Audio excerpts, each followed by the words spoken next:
दिवाळीच्या उत्साहावर पावसाचं विरजण पडलेलं आहे। 4 दिवस राज्यभर जोरदार सरींचा अंदाज आहे। लक्ष्मीपूजनाच्या रात्री मुंबईसह राज्यभरात पाऊस बरसला। बदलापुरामध्ये ढगफुटी सदृश पाऊस झालेला आहे।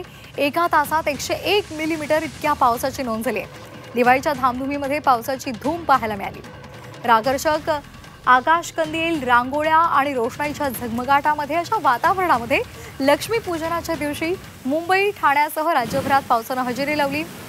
या पावसामुळे दिवाळीच्या उत्साहावर काहीसा परिणाम झाला। पाणी फेरलं गेलं। त्यामध्येच आता 4 दिवस राज्यामध्ये पावसाचा अंदाज वर्तवण्यात आलाय। त्यामुळे यंदाची संपूर्ण दिवाळी पावसामध्ये जाण्याची शक्यता आहे। लक्ष्मीपूजनाचा मुहूर्त साधून खरेदीसाठी बाहेर पडलेल्या नागरिकांची अचानक आलेल्या पावसामुळे चांगलीच तारांबळ उडाली। मुंबई, ठाणे आणि नवी मुंबईमध्ये मंगळवारी रात्री चांगलाच पाऊस झाला। बदलापुरामध्ये तर ढगफुटी सदृश पाऊस झाला आणि तिथे एका तासात 101 मिलीमीटर इतक्या पावसाची नोंद झाली। बंगालच्या उपसागरामध्ये कमी दाबाचं क्षेत्र निर्माण झाले आणि त्याचाच परिणाम म्हणून पुढील 3 ते 4 दिवस राज्यामध्ये पावसाची शक्यता वर्तवण्यात आली आहे।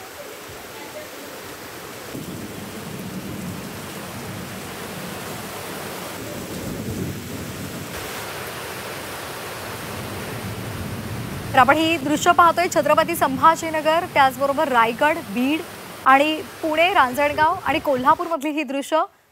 राज्यभरात पाऊस झालेला आहे। बदलापुरात ढगफुटी सदृश पाऊस झालेला आहे। तसंच राज्याच्या इतर भागात सुद्धा जोरदार पावसानं हजेरी लावलेली आहे। या पावसामुळे दिवाळीच्या उत्साहावर मात्र परिणाम झालेला आहे। काल लक्ष्मीपूजनाचा दिवस आणि काल राज्यभरात अनेक ठिकाणी जोरदार पाऊस झालाय।